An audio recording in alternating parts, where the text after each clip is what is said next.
Blog Talk Radio. Boa noite, amigos. Estamos aqui começando mais um True Outspeak. E a ideia hoje é dar um pouco mais de atenção aos e-mails e deixar as notícias para o fim, porque os e-mails têm sido prejudicados, né? O número deles já ultrapassa a nossa capacidade de resposta. E se a gente deixa para o fim, acabamos respondendo aos 2 ou 3 e fica uma multidão esperando. Temos aqui um e-mail do Jorge Marinone, que cita aqui um livro de João Roberto Martins Filho, A Educação dos Golpistas, Cultura Militar, Influência Francesa e o Golpe de 1964, publicado pela Universidade Federal de São Carlos. E neste livro o autor dá um esquema, um resumo das etapas do processo revolucionário. E então o Jorge me pergunta em qual dessas etapas estaríamos. Eu vou ler aqui o trecho do livro que dá as etapas e depois dou a resposta. Então diz aqui o autor, João Roberto Martins Filho, a primeira etapa seria da preparação cautelosa do terreno que se pretende conquistar, ou seja, a população. Nessa etapa, os militantes agem sem declarar seus objetivos. A segunda fase se expressa na constituição de uma rede de organizações subversivas controladas pelos militantes. Nesse estágio, formam-se bases que subvertem a capacidade de ação governamental. Surgem as manifestações, tumultos e atos de sabotagem. A terceira etapa marca-se pela constituição de grupos armados que iniciam ações de maior escala, destinadas a corroer os poderes constituídos. É a fase do terrorismo como principal método de ação.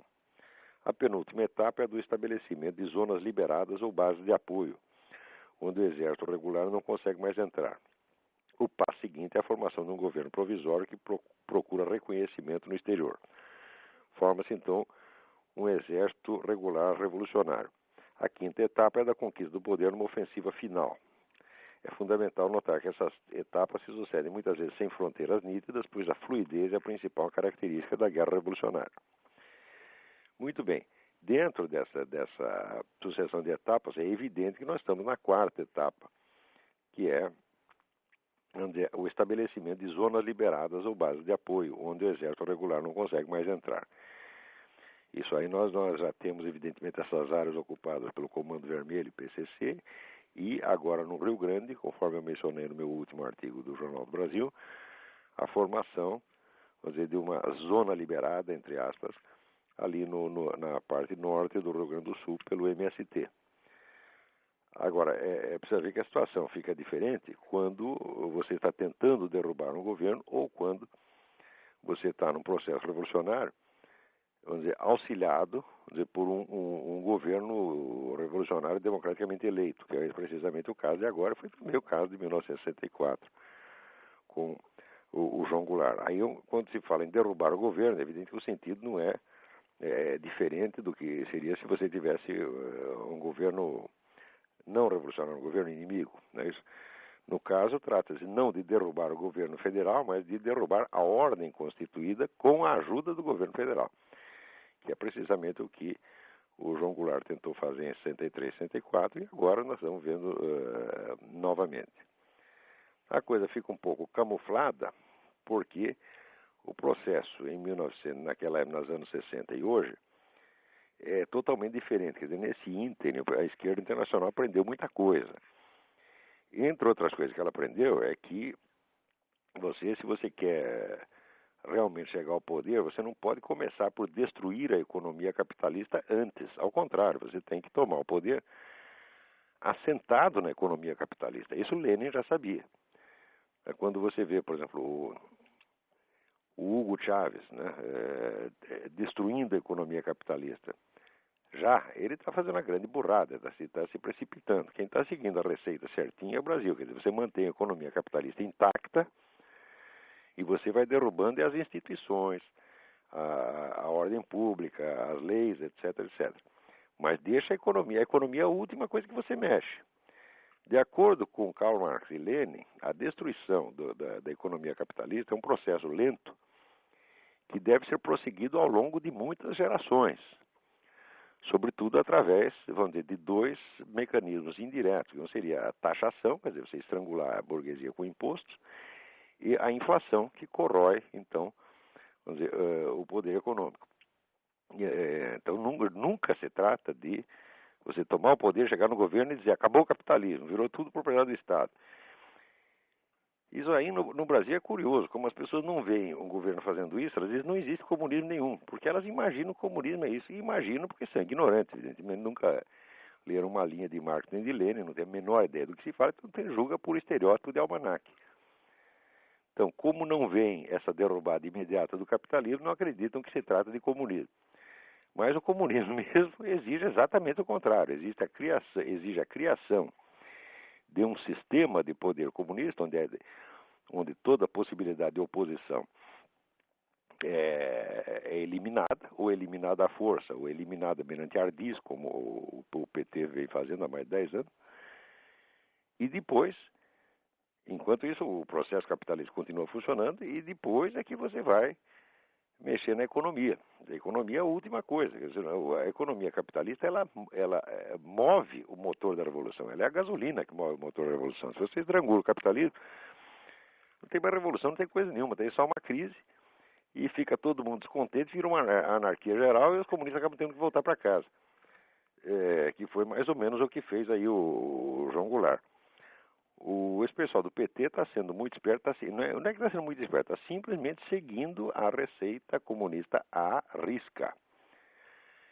Eles deixam a economia capitalista intacta, com a vantagem, aliás, explorada também pelo próprio Lenin, de tranquilizar o investidor estrangeiro, na época da famosa NEP, Nova Política Econômica do Lenin. Os embaixadores de Lenin na Europa tratavam de amansar os investidores, dizendo que o novo governo russo não era comunista de maneira nenhuma, que eles tinham usado apenas o pretexto comunista para tomar o poder, mas que na verdade eram pessoas sensatas que iam continuar administrando o capitalismo de maneira racional. O que de fato eles estavam fazendo. Porque o que define o regime comunista não é a mudança econômica em primeiro lugar. O que define o regime comunista é a centralização do poder por meios diretos ou indiretos. Quer dizer, a instalação de uma ditadura primeiro informal e depois formal. E só quando essa ditadura está com todo o poder na mão é que daí começa a se mexer na economia. Agora, como o brasileiro só pensa em dinheiro, ele imagina o comunismo, vamos dizer, só pela estatização dos meios de produção. Imaginando que isso vem em primeiro lugar, quando na verdade vem em último.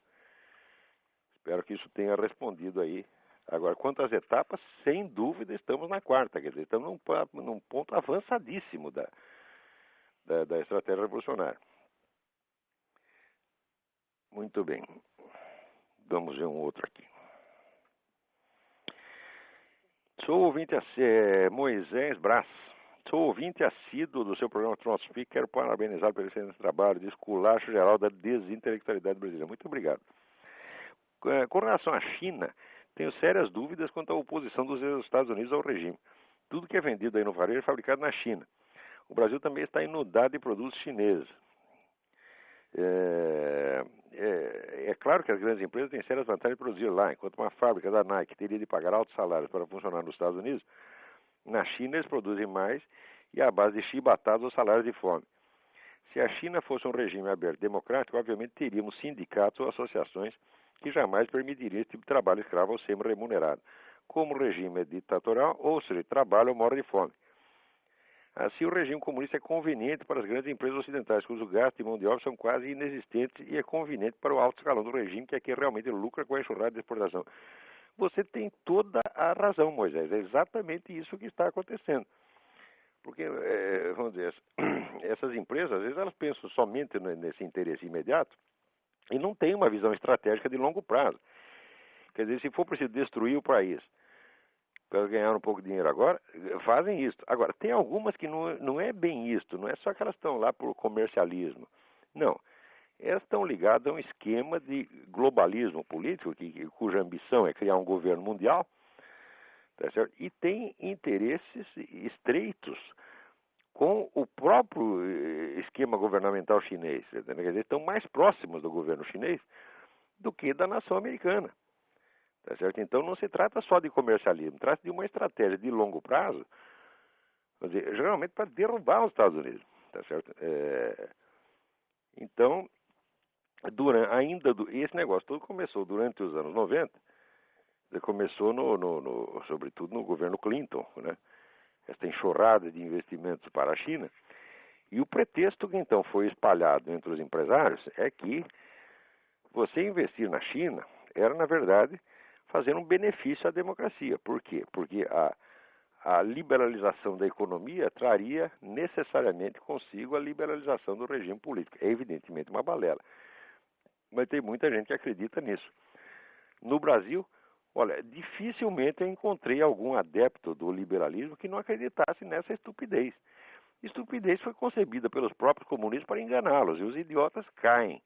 E são justamente esses idiotas que caem os que se imaginam os mais espertos. Porque no Brasil, o sujeito ser esperto e maduro e equilibrado significa ele só pensar em dinheiro.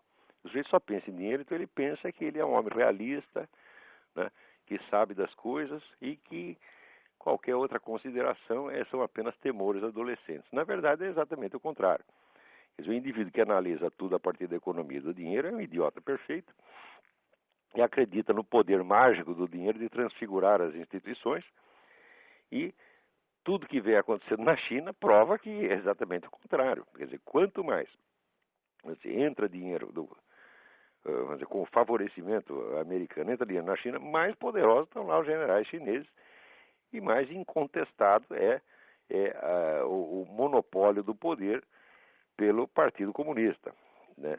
Também precisa ver o seguinte: a riqueza não derruba governo e a pobreza também não derruba governo. Neste sentido, uma pobreza excessiva ou uma crise econômica pode derrubar um governo democrático.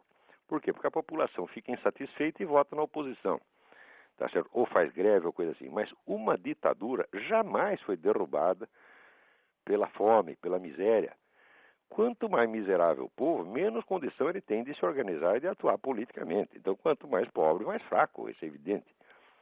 Se você observar os lugares onde houve revoluções, nunca foram os países que estavam se empobrecendo, mas ao contrário, que estavam enriquecendo. Na verdade, na França, no final do século XIX, segunda metade do século XVIII, era não só o país mais rico da Europa, mas era o que mais estava crescendo.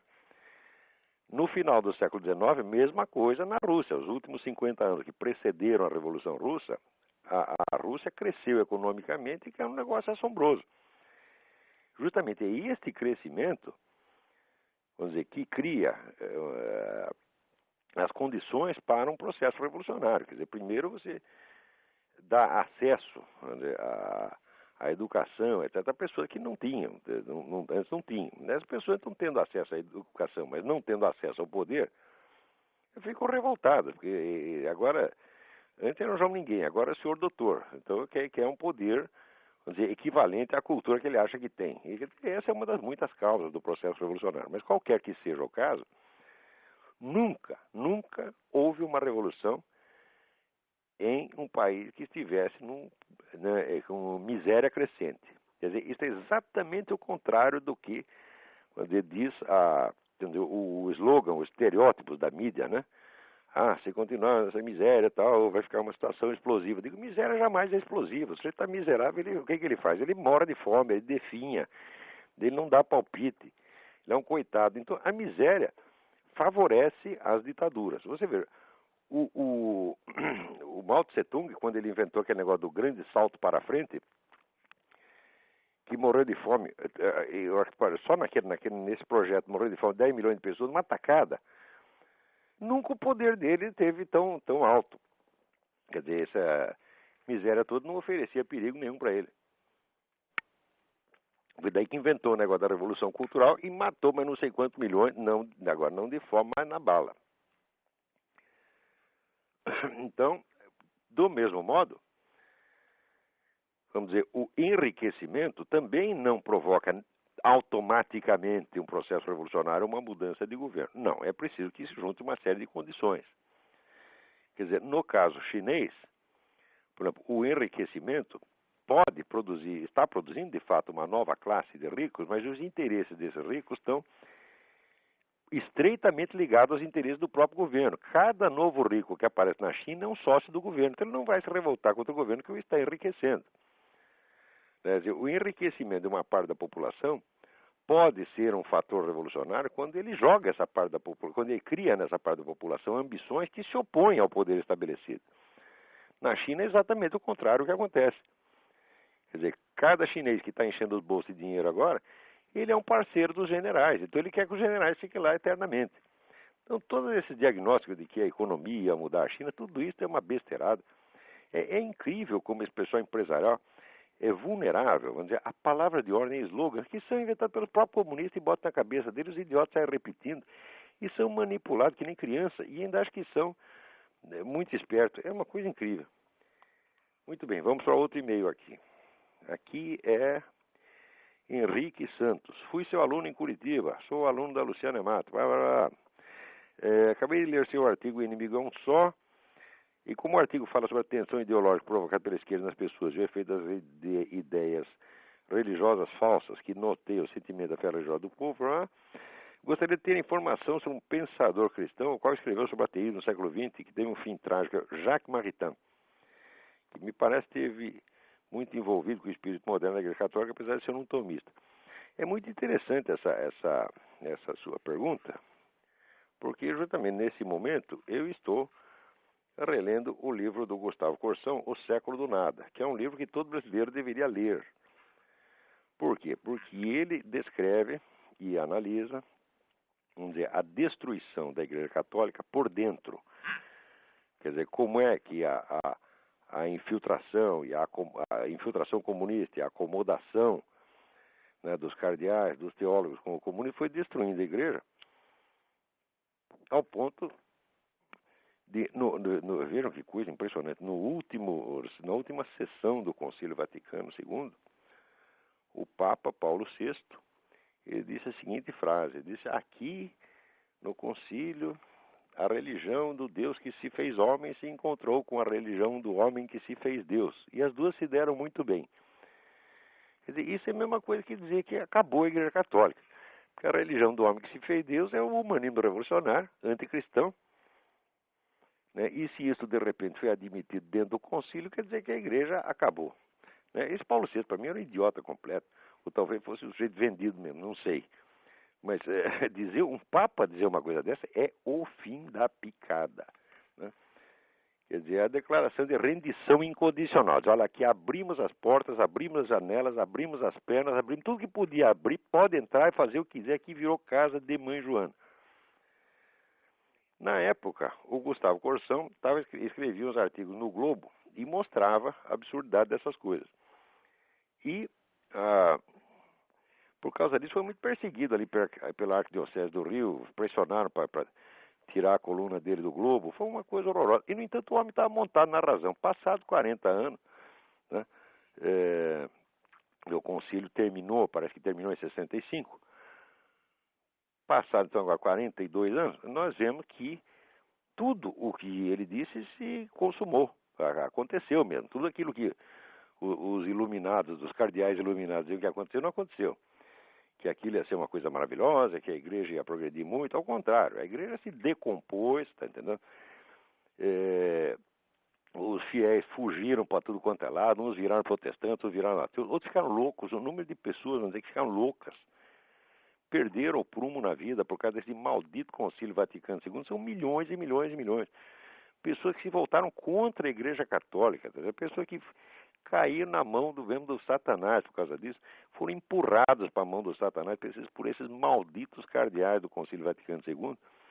Muito bem. O guru de todos eles era o Jacques Maritain. Quer dizer, o Jacques Maritain era um sujeito que estava puxando o saco de comunista desde 1936. Você vê, eu vou mostrar só um paralelismo aqui.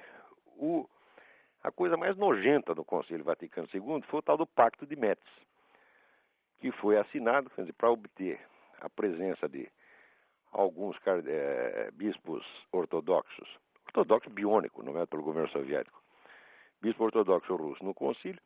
A igreja assinou um acordo secreto que se comprometia a não tocar no assunto comunismo, não fazer críticas ao comunismo durante o concílio. Quer dizer, vendeu o concílio, né? Vendeu o concílio para o governo soviético. Este pacto de Metz depois foi denunciado pelo prefeito da cidade de Metz. Ele disse, olha, eu estava lá, eu vi chegar lá o cardeal Tisserand assinar com os soviéticos esse acordo. A Igreja, o Vaticano, disse que não tinha, desmentiu, que não tinha acordo nenhum. Mentirosos, vagabundos, canalhas, filhos da puta.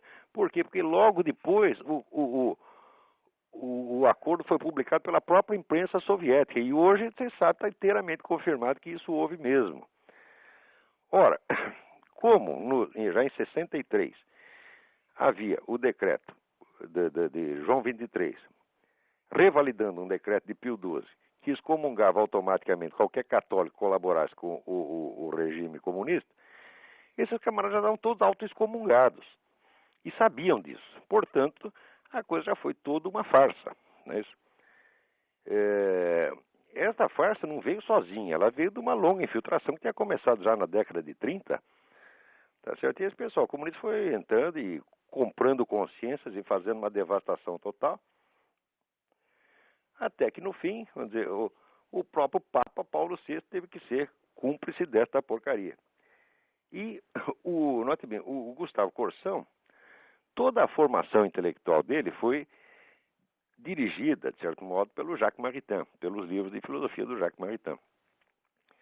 Ele adquiriu a sua formação em filosofia escolástica por intermédio do Jacques Maritain, levado pelas mãos do Jacques Maritain. Quando ele depois foi rever 30 anos de posições políticas do Jacques Maritain, ele ficou horrorizado e viu que o mestre era de fato um vendido. Tá certo? No último livro do Jacques Maritain, que se chama Le Paysan de la Garonne, o camponês da Garona, em que foi alardeado pelo mundo todo como um livro de altíssima sabedoria, o Jacques Maritain analisa todos os problemas do mundo. Só a palavra comunismo não aparece, não existe comunismo. O concílio seguiu a mesma coisa. Você pode ler as atas do comunismo e ver que o comunismo analisa todos os males do mundo. Só o comunismo, que havia matado 100 milhões de pessoas, não. Quer dizer, fica um detalhe de somenos na história. É claro que essa papelada toda não vale nada. Essa papelada toda, tudo isso é papel pintado. Isso é uma fraude do começo até o fim e tem que ser denunciado.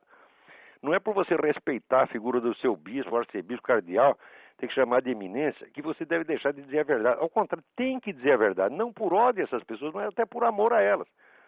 Dizer, olha aqui, menino, você se vendeu, você vai para o inferno, você como é que diz? Você fez acordo com Satanás e eu não vou usar meias palavras para falar de você, não seja você quem for, você está entendendo? Quer dizer, e nessa altura, xingar esses camaradas é uma atitude de caridade para com eles, para fazê-los sentir a gravidade do que eles estão fazendo. Agora, se você começa a falar de maneira muito educadinha e pó de arroz, tá certo? Eles se sentem protegidos, tá certo? E dentro vamos dizer, as regras de polidez são uma coisa feita para proteger o ser humano.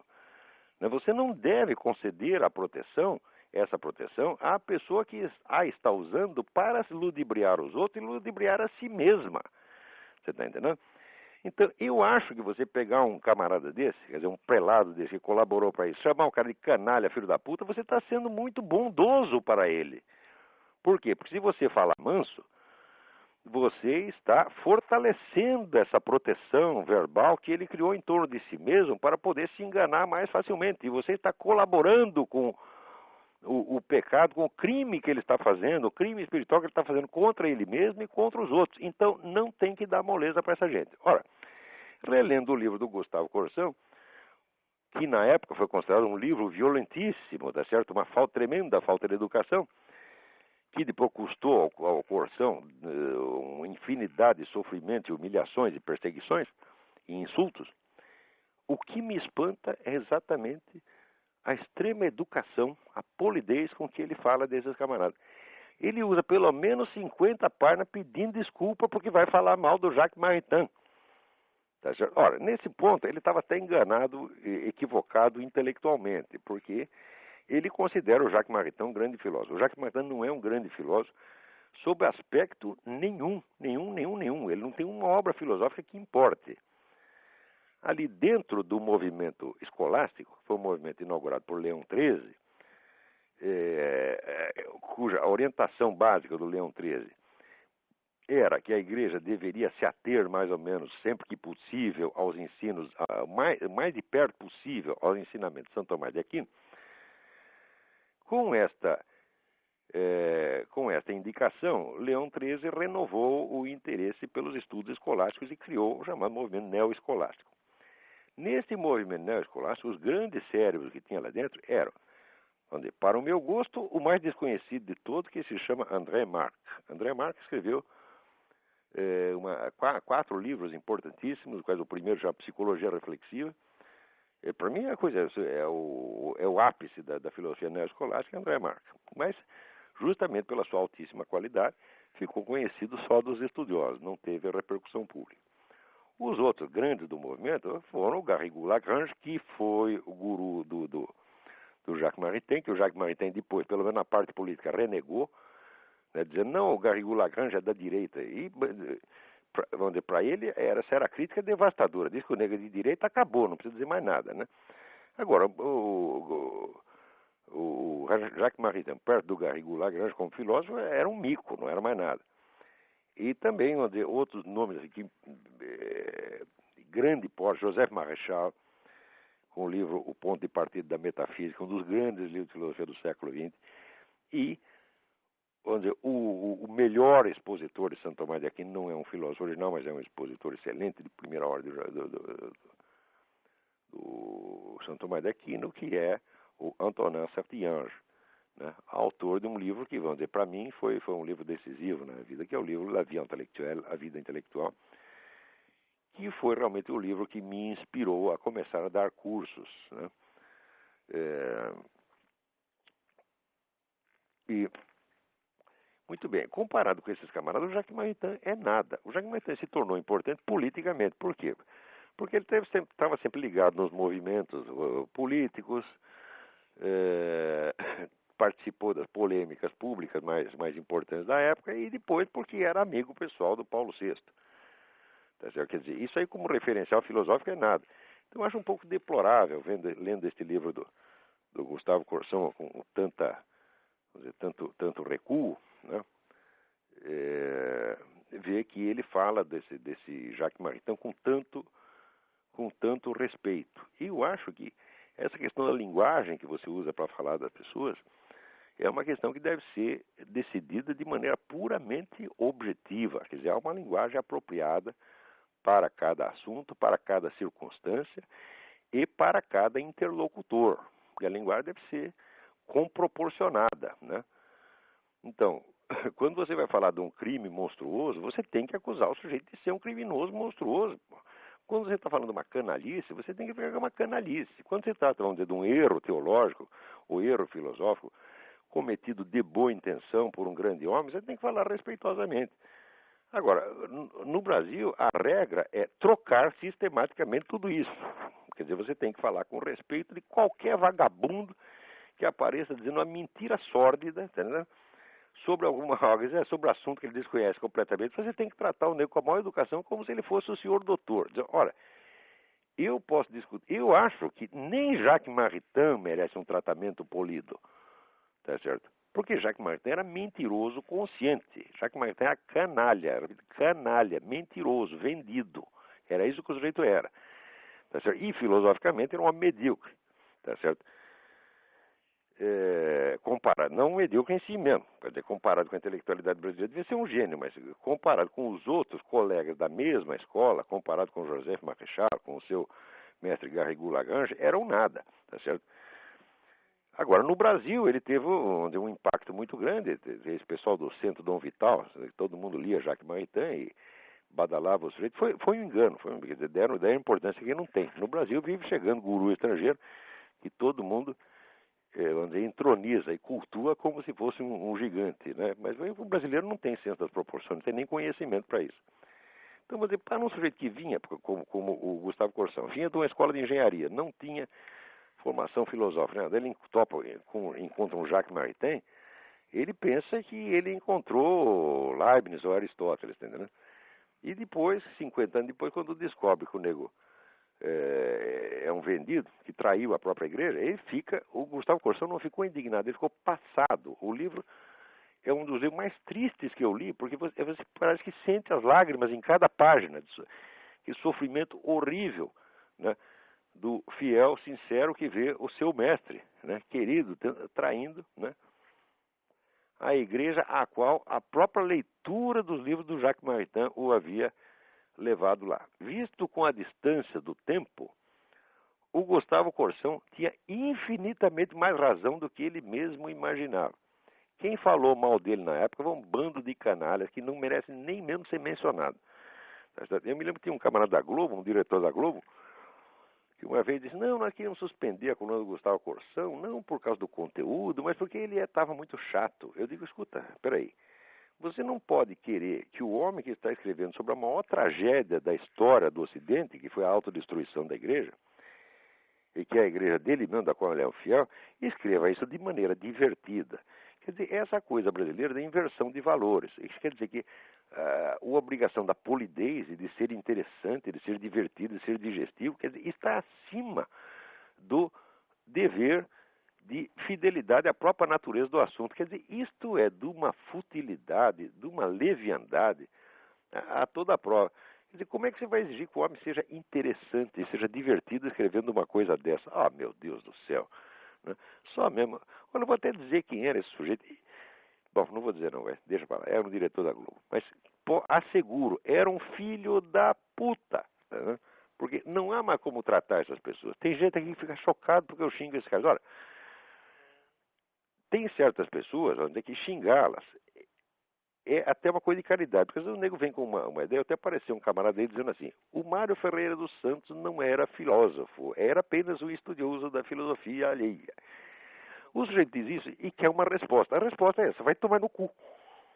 Que outra resposta eu posso dar? Quer dizer, eu estou falando com uma pessoa que não é que ele não seja capaz de entender a filosofia do Mário, não é capaz de ler um livro do Mário.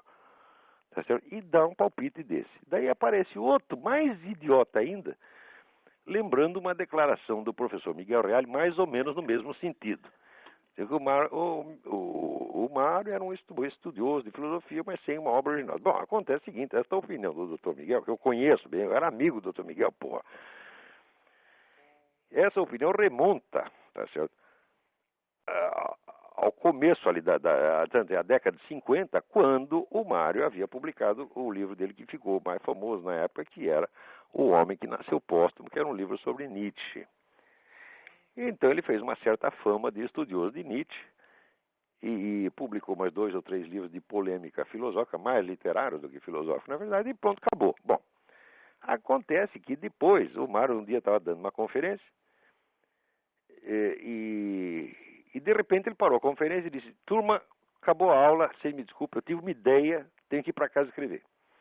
E ele foi e escreveu, ficou 16 anos escreveu os 56 volumes do que ele chamou Enciclopédia das Ciências Filosóficas. O Dr. Miguel Reale não leu uma linha dessa Enciclopédia das Ciências Filosóficas, ele conhece o Mário da fase anterior. Pouquíssima gente leu a Enciclopédia das Ciências Filosóficas. E, mais ainda, vamos dizer, quando leu, não chegou a ler as obras, que era o Coroamento, que era a série final de 10 volumes, que começa com a sabedoria dos princípios, depois a sabedoria da unidade, a sabedoria do ser do nada, a sabedoria das leis eternas, que é a obra magna do homem e um dos cumes do pensamento universal. Ninguém leu isso, quer dizer, o Dr. Miguel Reale tinha o direito de estar enganado a respeito do cara, porque ele o conheceu numa fase anterior, mas hoje em dia, depois de tudo que eu informei sobre a Enciclopédia das Ciências Filosóficas, sobretudo a parte inédita, depois de tudo que eu contei, ainda apareceu um nego dizendo uma coisa dessa, só pode ser mesmo um total incapaz. Um sujeito disse, eu não vou discutir, porque se eu for discutir, eu vou ter que humilhar o nego demais, você tá entendendo? Eu tenho que pisar no cara, transformar em bosta, tá entendendo? Então, para não fazer isso com o cara, eu já mando a merda logo, tá entendendo? Eu digo, olha, vai pra casa, moleque, vai chupar prego, não me enche o saco, tá entendendo? Quer dizer, eu posso discutir com gente grande, com gente que tenha alguma retaguarda para discutir, ou pelo menos, se não tem capacidade intelectual, que tenha uma posição pública, que pelo menos seja rico e famoso, poderoso. Agora, um merda, fracassado, coitado, tá entendendo? Então, um subnitrato pó de bosta, vem abrir a boca, eu não sei nem como consegue falar uma coisa dessa, porra. Eu não posso responder porque seria humilhante demais pro cara. Então, olha, vou te dar um conselho, assim, de conselho de pai, vai a merda. Né? Muito bem, vamos a outro e-mail aqui.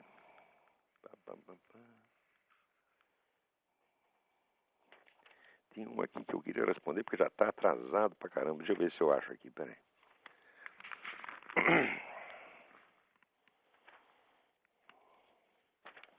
Um momentinho, vocês têm um pouco de paciência, porque eu tenho que achar de qualquer jeito. Era uma pergunta de filosofia que revela, tá aqui, que revela uma verdadeira intenção de compreender, de estudar.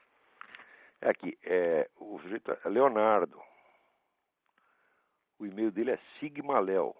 Então, muito bem. Lendo a obra Verdade e Conhecimento de Tomás de Aquino, tradução, introdução e nota de Luiz Jean Laurent de Mário Proviero, blá, blá, deparando com um texto que ele tem uma dificuldade de entender. O texto é o seguinte: o sentido só conhece por meio dos órgãos corpóreos e não é por impossível que o órgão corpóreo seja mediador da potência sensitiva com ele mesmo. Mas as potências não sensíveis... Bom, minha dúvida está em saber o que quer dizer que as potências não sensíveis de modo algum retornam sobre si mesmas. Muito bem. É claro que entendi que somente a substância intelectual retorna à própria essência como um retorno completo, principalmente as que conceberam a reflexão. Bom, o que Santo Tomás de Aquino está dizendo, em última análise, é que as potências sensíveis, elas não se captam a si mesmas, tá certo? Do mesmo modo que captam o seu objeto. Quer dizer, o olho não pode perceber o olhar tal como ele percebe, né, os estímulos visivos, né? É só isso, ao passo que a inteligência, ela faz parte da inteligência, ela captar o seu próprio ato. Quer dizer, a inteligência que não entende que está entendendo no ato mesmo que ela está entendendo, não é inteligência de maneira alguma. A inteligência não pode funcionar inconscientemente, está entendendo? Ela, vamos dizer, a consciência não pode funcionar inconscientemente. Então, é disso aqui que se trata. Bom, vamos lá.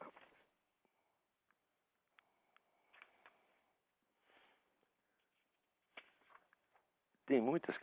tem aqui um camarada que me dá uma informação importante. E me lembra que no meu artigo O Inimigo é um Só, eu errei ao atribuir o filme A Religiosa ao Jean-Luc Godard. Na verdade, o filme é do Jacques Rivette, produzido em 1966. É exatamente, Paulo Mello. Muito obrigado, Paulo Mello. É isso mesmo.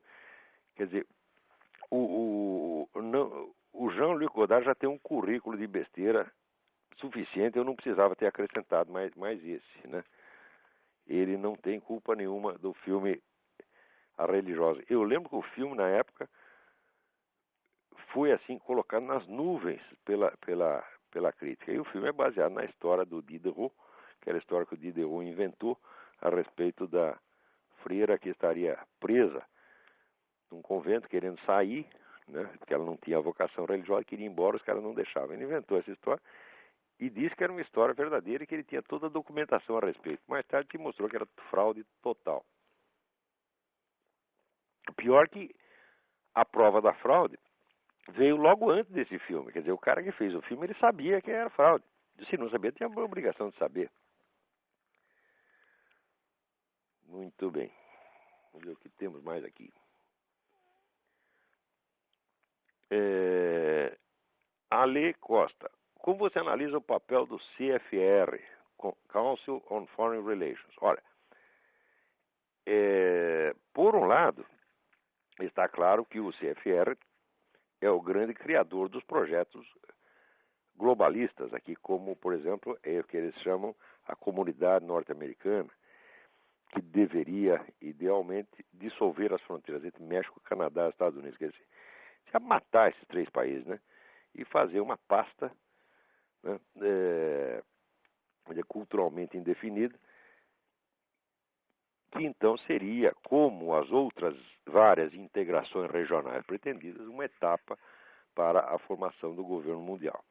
E eu acho, o pessoal do CFR, tá certo? E eu acho que assim, dinheiro é sempre bom você ter, mas acontece que às vezes muito dinheiro idiotiza, você está entendendo? Porque você tem tanto dinheiro que começa a achar que é o salvador do mundo, que é o gostosão que pode reformar o mundo à sua imagem e semelhança. Eu acho que esses milionários que subsidiam o CFR, eles deviam continuar tratando de ganhar dinheiro, tá entendendo? Continuar tratando de ganhar dinheiro e não se meter em assuntos que estão infinitamente acima da capacidade deles. Porque esses projetos globalistas nos quais estão envolvidos, na verdade, já há quase um século, isto aí só está fazendo mal para o mundo, porra. E mal, às vezes, até para eles mesmos. Né? Então, eu acho, ó, revolucionário, se você diz revolucionário, já é uma imbecilidade. Agora, revolucionário milionário, sai de baixo, tá entendendo? Quer dizer, o CFR é essa pleiade de gênios que produz coisas como, por exemplo, o CFR fez uma comissão para estudar as relações entre os Estados Unidos e o Brasil, fornecer sugestões ao governo de Washington sobre as relações com o Brasil. Nomeou chefe desta coisa o Kenneth Maxwell, historiador. E a primeira coisa que o Kenneth Maxwell fez foi fazer um discurso dizendo que não existe o Foro de São Paulo. Quer dizer, quem precisa de um conselho de merda como esse? Era melhor ter ficado quieto, né? Mas o nego, quando tem dinheiro no bolso, ele acha que é sábio também. Quer dizer, ele vê a conta bancária dele, ele imagina que é QI. Né? E acha que pode resolver todos os problemas. Eu vejo essa gente toda com um desprezo infinito, mas nem sempre a gente pode desprezá-los, porque os efeitos das ações deles, às vezes, são tão gigantescos e tão desastrados, que é um caso da gente chorar e não de desprezá-los. Né? Agora, o que não quer dizer que todo o material publicado pelo CFR seja besteira. Ao contrário, a revista Foreign Relations, que é a revista deles, sai muita coisa interessante também. Por quê? Porque eles pagam uma multidão de estudiosos, tá certo? Para fornecer subsídios para eles. E no meio ali tem uma coisa... tem sempre alguma coisa que preste. Muito bem, vamos outro aqui. Natasha Schmidt, sou presidente do Centro... Não, Natasha Schmidt, exatamente.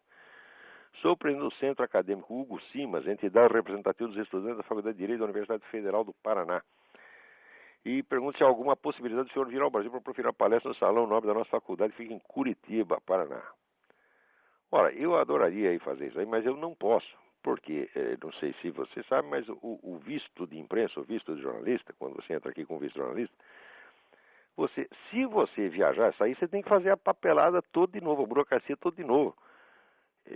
E eu não posso fazer isso, não posso ficar 3 ou 4 meses sem trabalhar, tá, né? Então, se eu sair, estarei falido. Então, eu tenho que continuar aqui. Eu, de certo modo, sou prisioneiro do tio Sam, né? Mas eu não posso reclamar isso. Eu estou que nem aqueles camaradas de Guantánamo, você tá entendendo? Eu fico chorando de barriga. Mas eles ficam chorando de barriga cheia. Eu não. Quando estou de barriga cheia, eu fico rindo. Eles estão lá num hotel 5 estrelas, né? Com toda a assistência possível, comida boa, né? Advogado para tratar deles. Eu não tenho advogado de graça, eu não tenho. Né? Comida boa, comida aqui é boa e barata. Então, eu estou muito satisfeito de estar aqui, mas o fato é que eu não posso sair daqui, tá certo? Cá entre nós, graças a Deus, eu não estou nem um pouco de vontade de sair.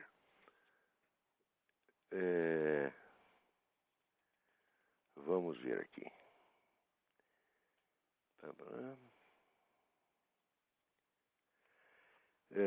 Renata Paraguaçu. Só recentemente tomei contato com o seu Jardim das Aflições, edição 2000. Na página 119, parágrafo 2, comentando a primazia do desenvolvimento técnico versus contemplação na unidade das ciências, o senhor coloca, aspas, em quase todas as civilizações, uma das ciências que primeiro se desenvolve e alcança rapidamente a perfeição é justamente a astronomia, cujos objetos estão a distância demasiado grande para poderem ser transformados. Muito bem. Nesse trecho eu estava contestando uma ideia idiota colocada por um filósofo chamado Jacob Bazarian, é um filósofo armênio brasileiro, que aliás é um sujeito muito culto, mas o Bazarian, por causa da influência marxista, ele endossa essa besteira de que as ciências nascem, vamos dizer, da praxis econômica. Quer dizer, o sujeito, pela necessidade de transformar a natureza, ele primeiro cria a economia, depois a técnica, depois a ciência. É exatamente o contrário que é verdadeiro. Quer dizer, os conhecimentos intelectualmente mais relevantes, às vezes mais elevados, eles antecedem, né, a técnica, às vezes, de milênios. E, às vezes, tem uma finalidade meramente contemplativa, de ordem espiritual. E a prova disso era que uma das primeiras ciências que aparece, né, em todas as civilizações é a astronomia, né, cujos objetos não podem ser transformados, não fazem parte do processo econômico, mas são sempre, vamos dizer, objetos de contemplação e de especulação simbólica. Daí pergunta a Renata, o que se fazia então era astronomia ou astrologia? Primeira pergunta. Segunda pergunta, é correto falar em perfeição ao referir-se à observação dos astros feitas antes de Galileu, Kepler e Newton?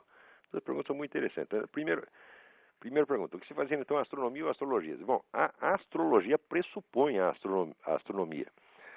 Quer dizer, a astrologia não é nada mais do que uma especulação simbólica em torno do significado de certos dados astronômicos que já têm de estar perfeitamente calculados e descritos antes disso. E se você não é capaz de calcular as posições dos planetas no céu, muito menos você pode interpretá-la.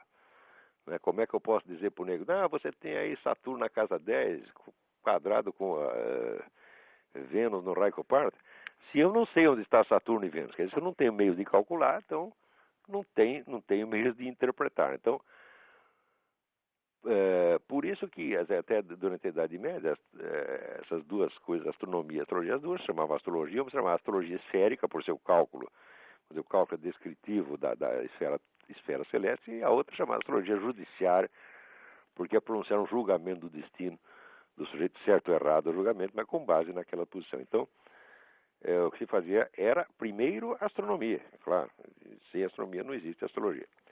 E a segunda, é correto falar em perfeição ao referir-se a essa observação dos astros feitas de Galileu, Kepler e Newton? Perfeitamente. Quer dizer, as descrições alcançadas por civilizações antigas, né, eram tão perfeitas, mas tão perfeitas, que até hoje você usa aí o sistema ptolemaico para todas as viagens marítimas e aéreas. Tá certo? Não tem outra. Né? Quer dizer, o que se fez depois de Galileu foi simplesmente sugerir uma mudança do ponto de vista desde o qual se fazia a descrição, adotando então, vamos dizer, o Sol como referência, não a Terra, o que, se você quer saber, não faz, na verdade, a mais mínima diferença, porque qualquer ponto do universo pode ser tomado como centro descritivo. Tá certo? Veja, uma coisa é você dizer que o Sol é o sistema do sistema solar, que de fato ele é o centro do sistema solar. Mas Galileu acreditava que fosse o centro do universo, certo? O que é um erro monumental. Né? E até hoje o pessoal critica a turma da Inquisição porque achou que Galileu estava errado, mas ele estava errado mesmo. Quando você lê o relatório escrito pelo sujeito que examinou o livro do Galileu, que foi São Roberto Bellarmino, São Roberto Bellarmino era um cientista quase tão bom quanto Galileu. E nesse ponto ele está montado na razão. Diz, olha, esse cidadão aqui vem nos propor que o Sol está no centro do universo. Não dá para fazer, não dá para saber uma coisa dessa. Então, uma coisa é você sugerir uma nova descrição tomando o Sol como centro, outra coisa é dizer que ele é o centro do universo. Quer dizer, hoje sabemos que esta afirmação de Galileu que o Sol é o centro do universo é um absurdo total. Nem a Terra é o centro do universo, nem o Sol, tá certo? Agora, a Terra tem esse privilégio de que nós estamos nela, então ela é o natural centro de observação para o ser humano. Vamos dizer, todo e qualquer outro centro que você tome como referência é um negócio meramente hipotético, mas o fato é que nós estamos aqui, e o universo tal como nós o conhecemos, ele para nós funciona desde esse centro. Então, vamos dizer, a descrição que tomava a descrição geocêntrica, ela não só estava certa matematicamente ao ponto de poder ser usada até hoje, né, em toda para o cálculo de viagens marítimas e aéreas, mas ela é, vamos dizer, existencialmente adequada, tá certo?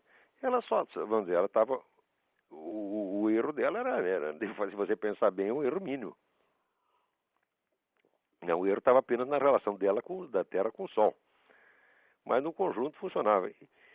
E Galileu, então, vamos dizer, ele corrigiu um erro pequeno à custa de cometer erros enormes, né?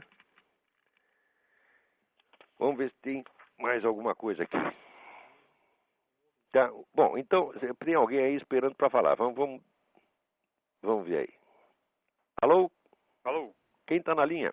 Alfredo, tudo bom, Lavon? Tudo bem, Alfredo? Tudo bom. Eu estou aqui em Connecticut, perto de você, Opa! aqui nos Estados Unidos. Eu quero primeiramente te agradecer por tudo que você tem feito por aqueles que buscam estudar e compreender alguma coisa, né? Pois é, rapaz, eu tenho que ajudar. Quando eu era moleque, eu era muito burro, tá entendendo? E daí eu me esforcei muito para ver se adquiria alguma inteligência. Então hoje Olha, eu me sinto é algo, obrigado a ajudar quem quer estudar. Né? olha, o que você tem feito tem sido algo assim maravilhoso mesmo, fora do comum. Obrigadão. E a gente agradece muito. Eu tenho uma pergunta a fazer aqui. É que eu dou aula de teologia.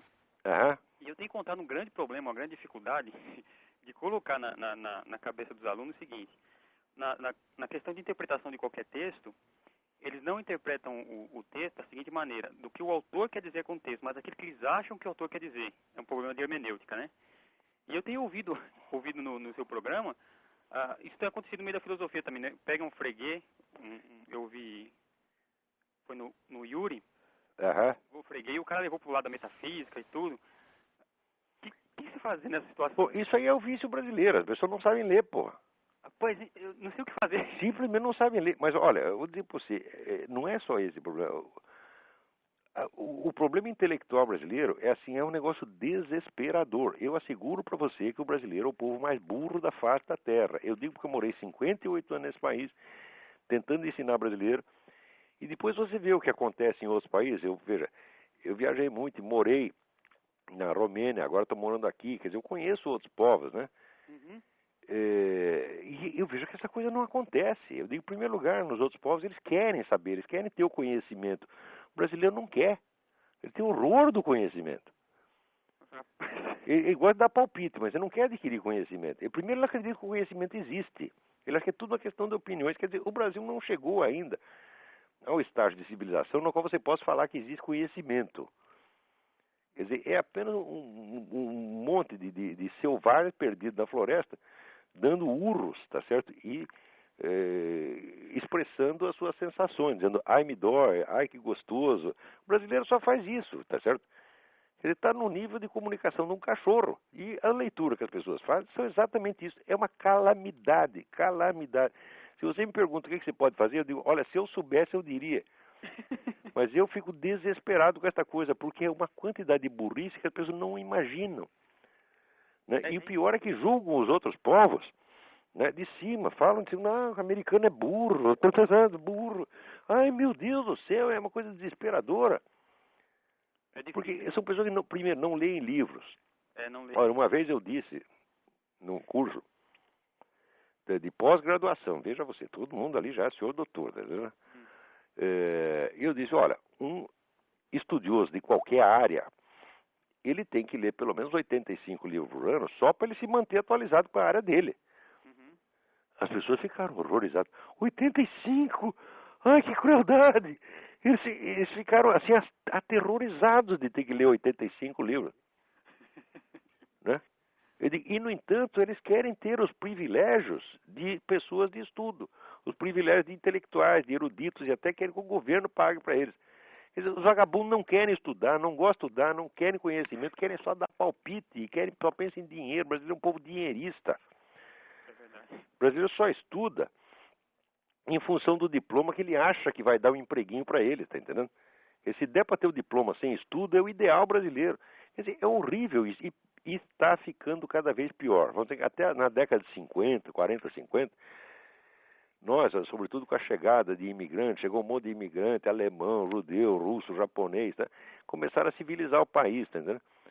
Né? Então a gente via, por exemplo, aquela molecada, eu fui criado no bairro japonês em São Paulo, a gente via na japonesada como se esforçava, rapaz, era uma coisa, assim, é bonito de ver, tá, né? Todo mundo falava mal deles porque eles estudavam. Dizem que são burros, né? Que são. Não tinha a expressão cu de ferro. É assim mesmo. Quer dizer, uma É expressão verdade. pejorativa, quer dizer, para o ignorante falar do sujeito estudioso.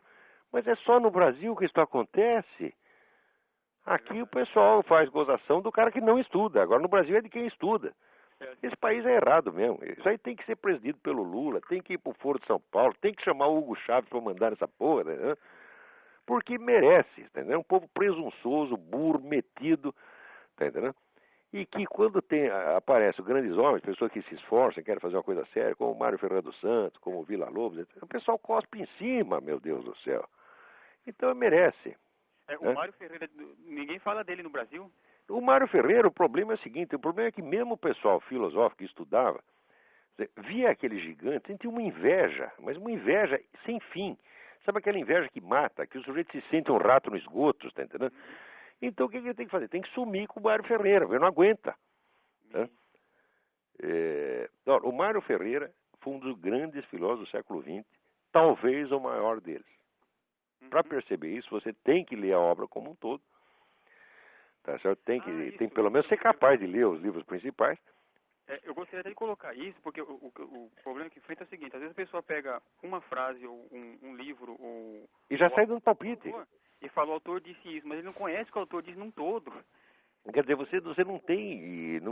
a pessoa não tem nem ideia de que a filosofia, pela sua própria natureza, é um processo integrativo, entendeu? Então você tem que analisar, você não diz que você precisa ler tudo que você escreveu, mas pelo menos as coisas principais, e você tem que tentar articular. Quer dizer, interpretar um texto dele, vamos dizer, em função do sentido que é dado aquelas mesmas palavras, aquela mesma coisa, nos demais textos. Você tem que buscar a unidade. A regra básica de leitura de livros filosóficos é buscar a unidade e organização do pensamento do cara, porra. Quer dizer, não é opinião solta, não é isto. Agora, no Brasil, as pessoas não são capazes de juntar, pegar a unidade de um livro. Nem quando chega na página 10, já esqueceu a página 1, porra. Então é por isso que pega frase solta, porque não consegue pegar outra coisa. Às vezes não é nem frase solta. Por exemplo, esse cidadão que está falando do Mário, o cara nunca leu uma linha do Mário. Ouviu falar. Mas no Brasil é bonito dar palpite, tá entendendo? Então essas pessoas, quando falam essas coisas e querem discutir comigo, falam, não vou discutir com você, vou mandar você a merda. Por quê? Porque eu gosto de você. Eu não quero fazer com você o que eu fiz com o professor Lauro Café na Faculdade de Direito, quer dizer, reduzir você a merda, tá entendendo? Então eu apenas mando você ir lá, você tá entendendo? Vai você por sua própria conta, eu não vou jogar você lá, tá entendendo? Agora, se você quer, se não quer ir a merda por conta própria, eu te levo lá, ponho você lá e deixo que é o seu lugar. Né? Então, não venha buscar discussão comigo. Veja, o pessoal na internet tem milhares de pessoas querendo puxar discussão, cada um mais incapacitado que o outro. Então, é horrível isso aí. Então, isso que você me fala, o pessoal não pega o texto, sentido das palavras pelo que está lá, mas pelo que eles jogam, pelo que eles acham. Isto é a regra no Brasil. E enquanto não acabar isto, o país não vai para frente. Com todos os recursos que tem, com essa população imensa. Tá certo? Vamos dizer, é o famoso país do futuro, que é o país do futuro e continuará sendo sempre. E nunca podemos esquecer que o sujeito que escreveu Brasil, o país do futuro, logo em seguida estourou os miolos. Né? Então o Stefan Zweig logo se suicidou. Certo? Então eu acho que isso é uma profecia do futuro do Brasil. Viu? Eu queria perguntar um negócio também. Eu tenho uma coleção aqui de filosofia do Reale e... É do Reale de Anterci, a História da Filosofia. São 3 volumes. Ah, sim, Antiseri, Máximo Antiseri, né? Isso. Acho que é Antiseri, o parceiro do Giovanni Reale. É muito boa essa história. Eu li Tudo que Giovanni Reale fez é muito interessante, mas muito interessante. Que bom, então... Eu tenho umas discussões, tem uma coisa da interpretação que ele faz de Aristóteles que eu não concordo muito, mas isso é normal no estudo. Né? A gente acha isso, eu acho aquilo, mas nós não temos certeza. Né? Então tem que confrontar as opiniões e esperar que o tempo resolva. Mas é um historiador maravilhoso da filosofia. Tipo, e felizmente, isso é uma sorte que ele tem, porque muito do que ele fez está traduzido no Brasil pelas edições, eu acho que é Paulus ou Paulinus. Paulus, editora Paulus. Agora, tem outra pessoa aqui na linha esperando para falar.